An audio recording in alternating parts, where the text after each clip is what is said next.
Karena ada yang bilang 19.000 ekor sapi tiap hari.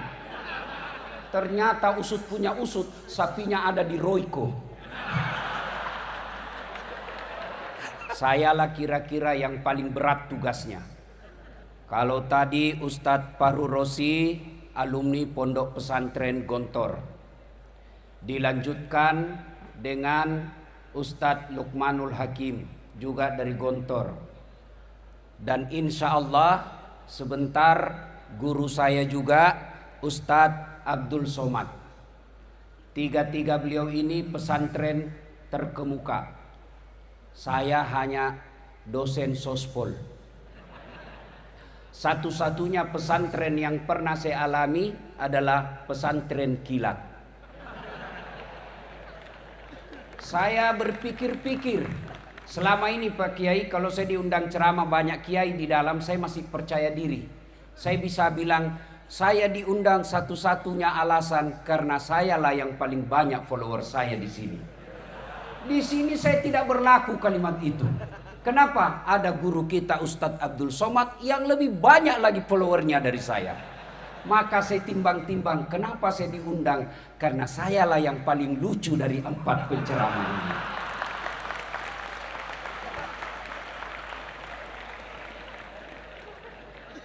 Saya pikir apa yang saya mau sampaikan ini? Allah Karim, musibah besar buat saya. Baiklah, saya coba-coba sendiri dengan cara saya sendiri.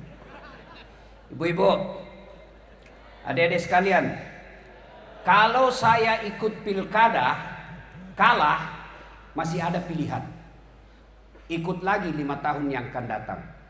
Bapak Prabowo 4 kali ikut pilpres baru menang.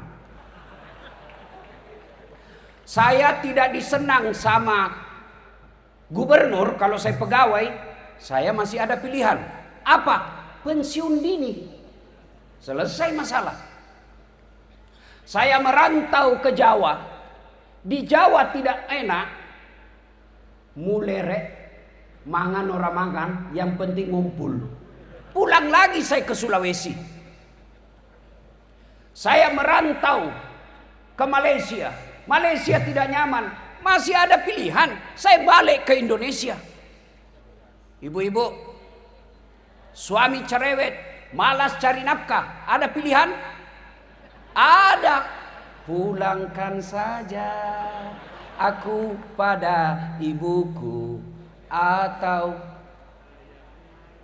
ayo lanjut. Lihatlah tanda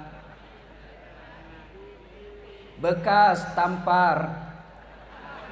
Oh, berarti generasi tua. Karena ini lagu-lagu zaman dulu. Tapi masih lebih baik lagu zaman dulu daripada lagu sekarang. Tak bolak-balik, tak bolak-balik. Apa yang kita dapat itu? Iya. Suami cerewet, masih ada pilihan. Balik ke orang tua. Bapak-bapak, istri cerewet, malas masak, tukang gosip, tidak mau sholat. Ada pilihan? Ada. Malah 2 pilihannya, tambah atau ganti. Iya. Tapi tolong dijawab. Artinya, kalau menderita di dunia masih ada pilihan. Menderita di dunia masih ada senang-senangnya. Tidak ada orang dari pagi sampai pagi lagi sengsara terus hidupnya. Minimal dia gembira ketika dia nonton ceramahnya dan saat latih. Iya. Iya, Bu. Iya, Bu. Tapi tolong dijawab. Kalau masih masuk kubur, sedulur-sedulur masuk kubur, ada pilihan tidak? Senang tidak senang, tinggal kau di situ, tidak boleh kau keluar. Begitu kau keluar, viral satu dunia. Begitu kau balik ke rumahmu, orang di rumahmu malah lari tidak mau tinggal di rumah. Artinya, kalau menderita masuk kubur, tidak ada lagi pilihanmu. Alhamdulillah, Nabi memberi berita gembira. Umatku, orang Islam, anak cucunya Adam, kalau meninggal dunia, masih 3 harapan yang akan menolongmu. Yang kita kenal dalam dunia Islam, amal jariah. Apa itu? Satu, anak yang soleh dan solehah. Ibu-ibu, Bu, saya mau tanya, Bu, bisa ndak anak ibu jadi dokter tidak pernah kuliah fakultas kedokteran? Bisa ndak? Ndak mungkin. Bisa ndak anak bapak punya ijazah? Salah paham lagi nih.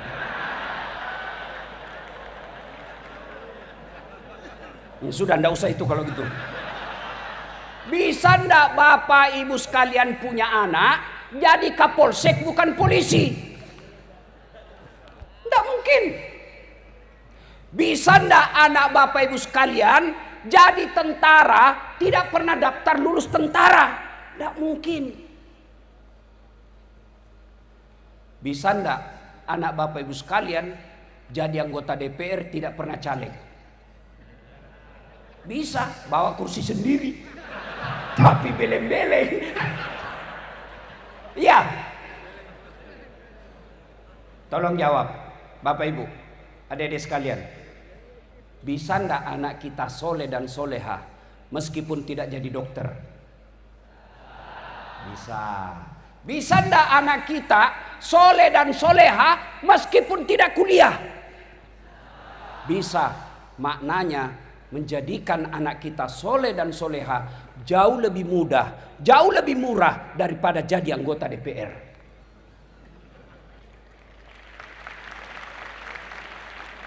Tapi sayangnya anak-anak kita, ibu-ibu kita lebih bangga kalau anaknya jadi kontraktor daripada jadi ulama. Lebih bangga mereka punya anak pengurus MBG.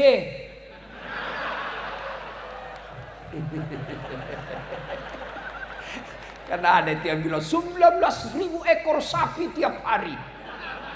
Ternyata usut punya usut, sapinya ada di Royco.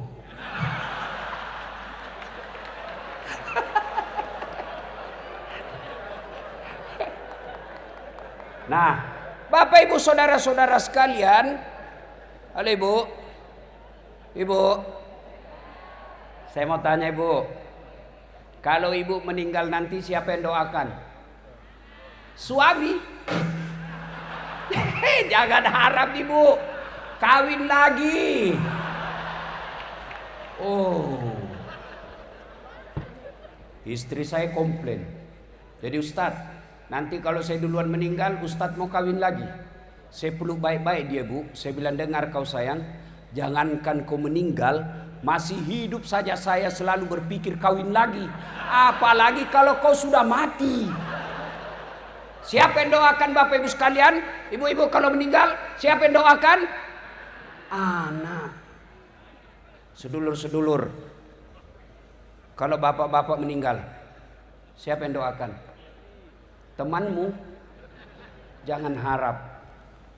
Ini ada polisi di sini. Pak Kapolres. Pak Kapolres doakan bapak? Enggak. Paling didoakan mudah-mudahan cepat pindah saya yang ganti. Ya. Coba lihat, bapak semua punya grup WhatsApp. Ketika ada orang meninggal, jangankan baca doa, ketik doa saja dia malas. Apa dia kirim? Stiker.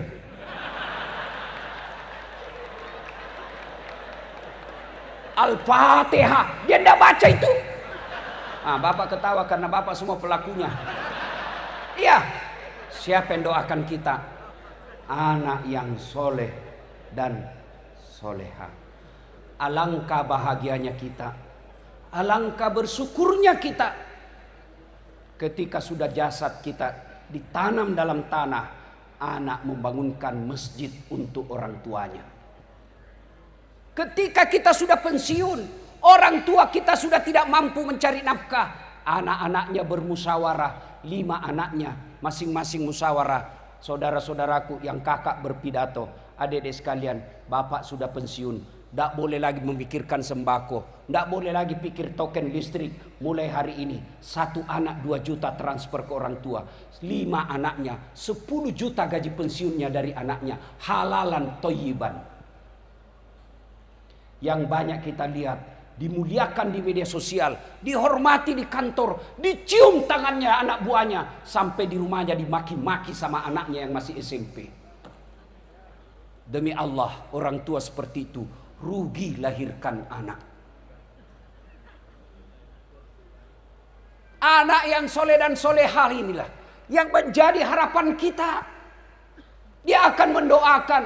Orang tuanya sudah di alam kubur. Setiap sujudnya dalam sholat 5 waktunya, apa yang diucapkan? Allahumma gfirli wali walidayya warhamhuma kama rabbayani saghira. Itulah anak yang hebat. Tapi lihat anak-anak modern sekarang, makin kaya orang tuanya makin kurang ngajar. Oh, sama cowoknya sopan betul. Iya kak. Sama bapaknya dia sliding tangannya. Baru 2 bulan pacaran sudah panggil papi mami.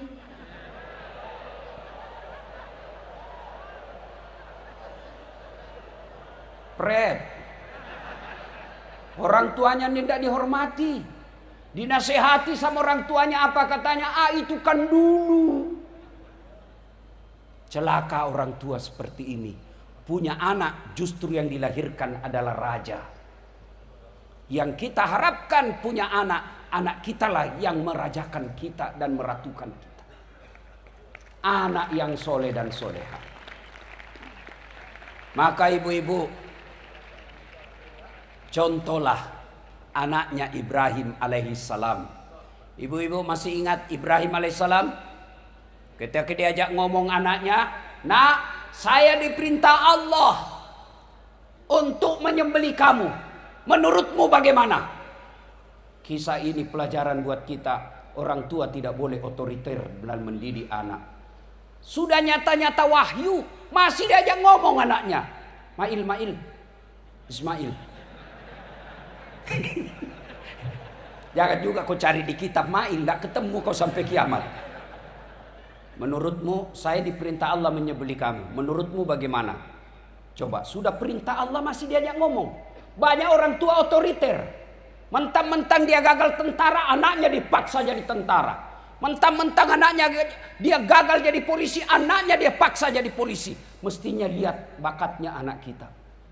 Kalau dari kecil dia senang pegang obeng, teknik. Dari kecil dia senang masak-masak, MBG.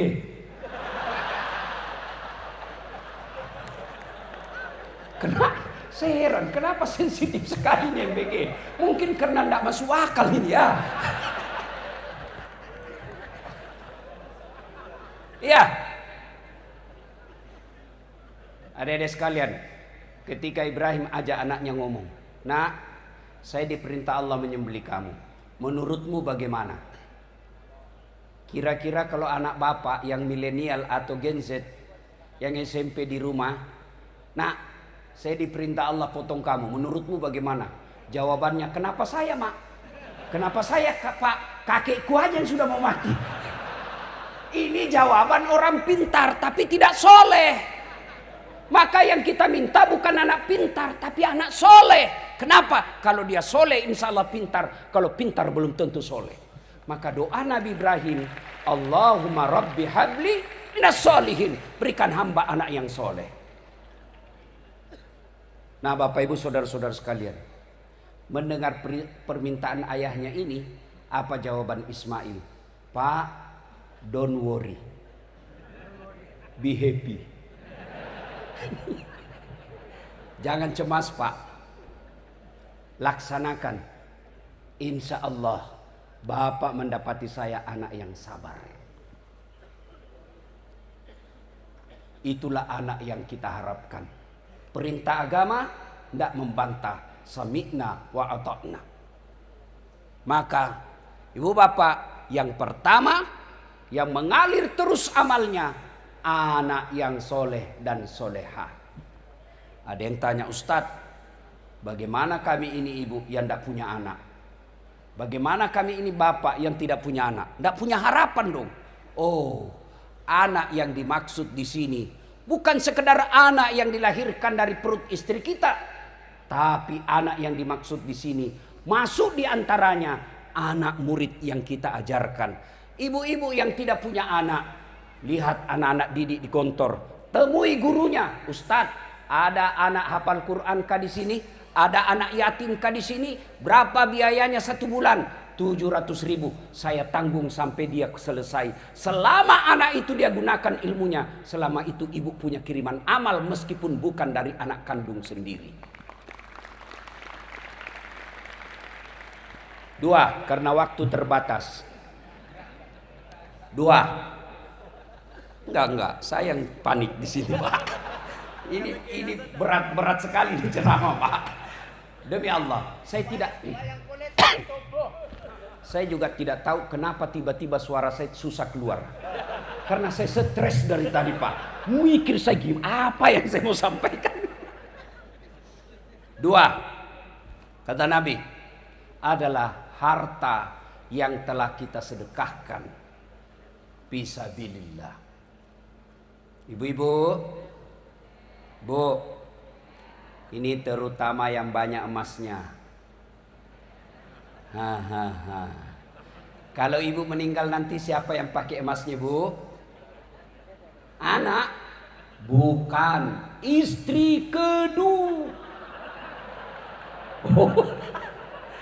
Begitu ibu meninggal, suami nangis. Tidak kusangka kau cepat sekali meninggalkanku, sayang. Dia buka cincinnya, Bu. Dia paksa keluar cincinnya, Ibu. Tidak mau keluar, dikasih sabun. Selesai dia cabut cincin, dia cabut lagi gelangnya, Ibu. Ini gelang saya ini. Saya belikan kamu dulu waktu kita pergi umroh. Dia cabut gelangnya, Ibu. Sudah itu dia cabut lagi kalungnya, Ibu. Ini kalung saya belikan kau usia pernikahan 10 tahun. Terakhir gigi palsunya, Ibu, pun dia cabut. Sudah itu dia bungkus. Dia bungkus cincinnya, Ibu, gelangnya, Ibu, kalungnya, Ibu. Dia bungkus sambil menangis. Dia simpan dalam lemari. Selamat tinggal, sayang. Betapa cepat kau tinggalkan aku. Dia simpan. 3 bulan kemudian pergi reuni Gontor. Ketemu janda. Oh. Piye kabare, Mbak? Api-api, Mas. Sampean api. Saya gimana, Kak? Istri saya meninggal. Sampean duda? Iya. Saya juga janda. Oh, cocok dong. Oh, cinta lama bersemi kembali. Dia balik ke rumahnya. Dia ambil tadi emas yang dia simpan di lemari. Dia tarik lemari dalam emas itu. Dia simpan dalam kotak warna pink. Dia bungkus lalu warna pink. Kasih pita-pita warna pink. Orang yang lagi jatuh cinta. Dia ketemu sama si janda. Lalu dia berkata, "Dek, ambil saja ini emas. Sudah mati yang punya." Nggak lagi dia bilang wafat. Dia bilang kamu mati. Bu, daripada diambil janda, mending bawa ke Gontor. Bawa ke pesantren untuk anak-anak kita. Ini yang disebut pandai menyikapi harta. Pak Kiai, saya bilang sama ibu-ibu kaya di Makassar. Ibu-ibu yang kaya tidak usah pakai emas asli. Kenapa? Biar palsu orang juga tidak percaya palsu. Maka lebih baik kau pakai yang palsu. Yang asli bawa ke pesantren. Saya bilang juga sama ibu-ibu yang miskin. Ibu-ibu yang miskin, tidak usah kau pakai yang asli. Karena biar asli orang juga tidak percaya.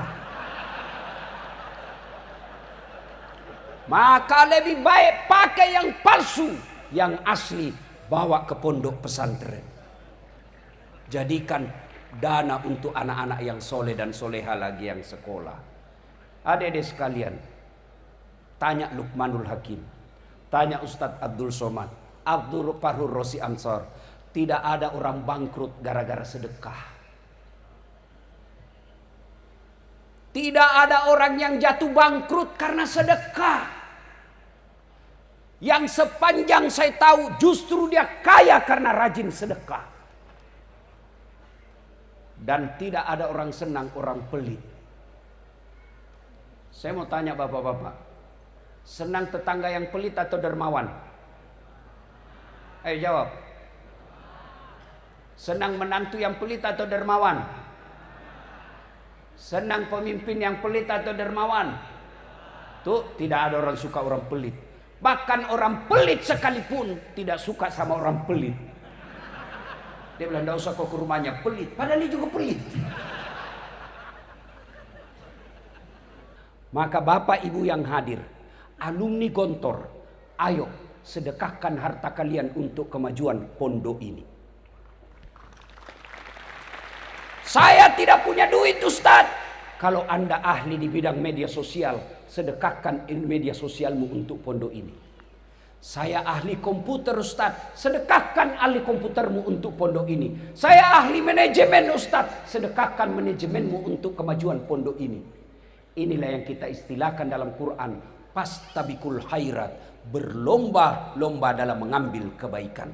Insya Allah harta yang disedekahkan di jalan agama Allah tidak akan pernah habis, malah semakin tambah, makin tambah, makin tambah. Kalau bapak keluarkan dompet, mau isi celengan, ragu-ragu, benar tidak diganti tidak? Benar tidak diganti, dikata Ustaz Hasan. Oh tidak pak. Kenapa? Ana indosani abdibi. Benar Pak Kiai. Saya tergantung sangka hambaku. Kalau dia sangka diganti, saya ganti. Kalau dia ragu-ragu, tidak. Maka ada orang lewat celengan pak. Anak muda tepuk belakang. Pak, dia sodorkan, ini orang kaya pak, tapi pelit. Dia tarik dompetnya, dia cari 2.000 dia keluarin, masuk celengan. Lewat depan anak muda ini, ditepuk belakang, dari ada belakang. Haji. Ya, dia sodorkan uang 100.000. Wih, dalam hatinya Pak Haji, hebat betul ini anak muda. Masih muda 100.000.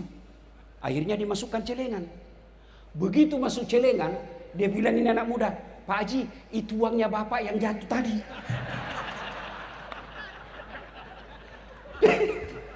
Begitu pelitnya Pak Kiai. Selesai sholat Jumat, dia datangi takmir masjid. Dia bilang ada salah masuk itu tadi Ustaz.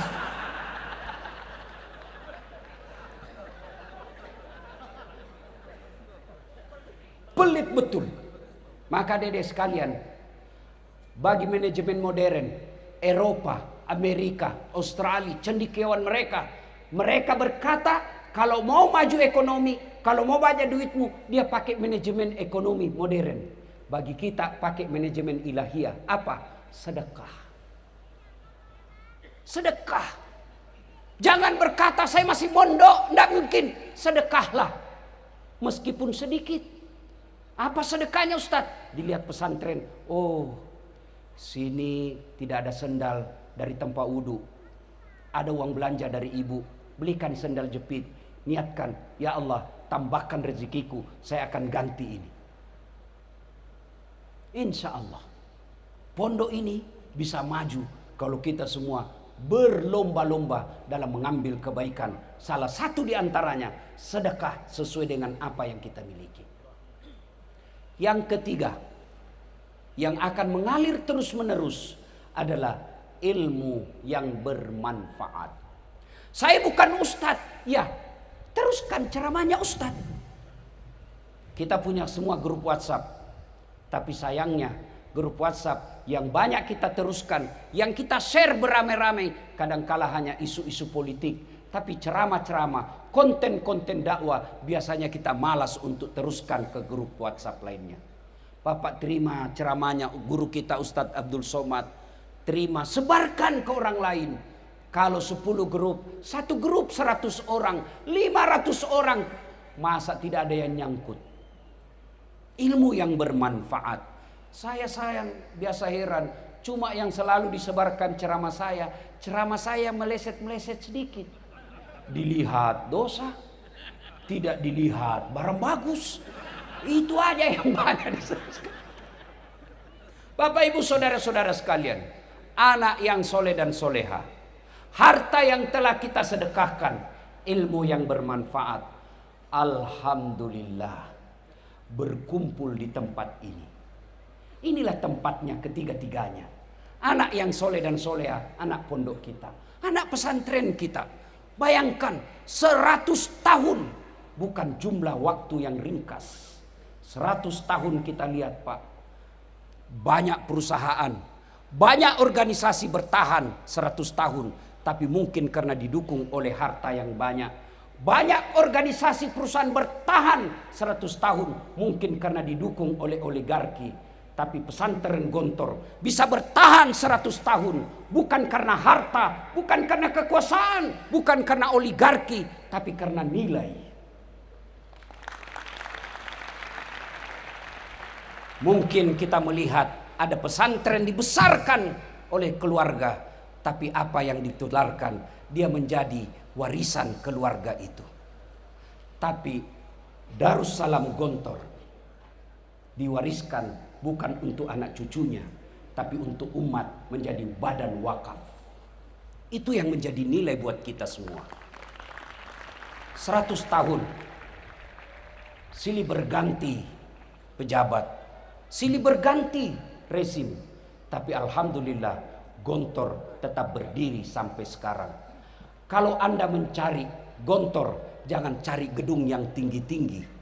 Kalau Anda mencari Gontor, pada awalnya bukanlah tanah yang lapang dan gedung yang mewah, tapi dimulai dengan cita-cita 3 pendiri bersaudara yang kita kenal Trimurti, yang sampai detik ini karena keikhlasannya bisa bertahan sampai 100 tahun. Tapi tidak boleh puas sampai di situ. Pertanyaan makin besar, mampukah kita abad kedua berikutnya? Saya yakin dengan semangat 3 tadi, insya Allah, jangankan 100 tahun yang akan datang, biiznillah, dengan izin Allah, maka Gontor akan bisa lebih tua dari Republik Indonesia, insya Allah. Indonesia baru berapa puluh tahun, Gontor sudah 100 tahun. Mudah-mudahan Allah memberkati tempat ini, guru-gurunya, santri-santrinya, dan insya Allah abadi sepanjang zaman. Ini saja yang ingin saya sampaikan. Kalau Ustadz Luqmanul Hakim pandai berpantun, karena memang orang Melayu. Kalau MC tadi pandai berpantun, karena memang diajarkan pantun. Kami orang Bugis tidak tahu pantun. Tidak ada. Maka dalam budaya bahasa tutur orang Bugis tidak ada pantun. Kalau orang Melayu ingin melamar, dia akan berkata, aku melihat ada bunga di taman. Bunga itu sudah siap untuk dipetik. Kalau orang Bugis tidak. Sudah besar anakmu ya? Kasih nikah anakku sama anakmu. Itu orang Bugis itu. Tidak pandai dia berpantun Pak. Orang Bugis begitu. Maka kami tidak tahu pantun. Maka saya mohon maaf tidak bisa berpantun. Ya, Bapak Ibu saudara-saudara sekalian, terutama para kiai, terima kasih atas penghormatan ini. Saya tadi tertolong. Sebab saya tadi lihat susunan acara, saya yang terakhir. Bayangkan kalau saya yang terakhir, di depan ada Ustadz Abdul Somad, mati butuh saya. Alhamdulillah. Ustadz Abdul Somad yang terakhir, saya bisa terselamatkan. Bapak Ibu saudara-saudara sekalian, terakhir sekali. Ini semangat buat adik-adik. Saya alhamdulillah,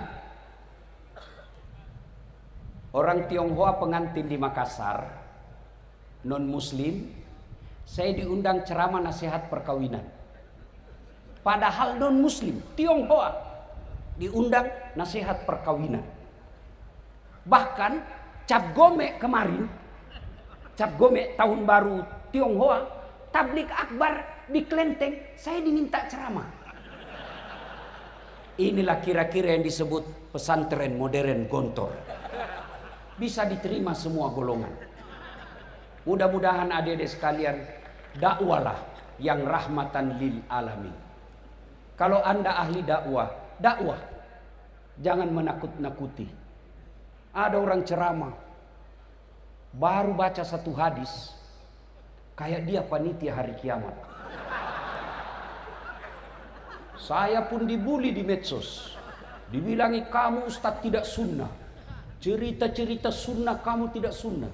Saya bilang kenapa kau tuduh saya tidak sunnah? Buktinya kau tidak punya jenggot. Ya mau diapa kalau tidak mau tumbuh? Maka adik-adik pesantren, ayo silakan jadi mubalik yang bisa diterima semua orang. Yang kita kenali dengan ulama modern. Itulah yang diharapkan oleh pidato tadi Pak Kiai Hazan. Apa tadi? Apa yang tidak diajarkan, apa yang tidak dimiliki. Insya Allah kalau ini kita pegang baik-baik, maka pesantren Gontor akan menjadi pesantren teladan di bumi Nusantara. Demikian, lebih dan kurangnya mohon dimaafkan. Usikum wa nafsi bitaqwallah. Fastabiqul khairat. Assalamualaikum warahmatullahi wabarakatuh.